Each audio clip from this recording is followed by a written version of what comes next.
Hi hello நாங்கள் GH developer ஹொசூருங்க.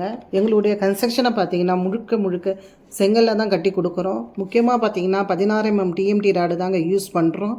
With pillar construction. எங்களோட construction rate பார்த்தீங்கன்னா 1850 ரூபாயிலேருந்து ஸ்டார்ட் ஆகுதுங்க. உங்களுக்கு யாருக்காவது வீடு கட்டி கொடுக்கணும்னா இந்த நம்பருக்கு கால் பண்ணுங்கள். நல்ல முறையில் வாஸ்து பிரகாரம் வீடு கட்டி கொடுக்குறோம். நன்றி.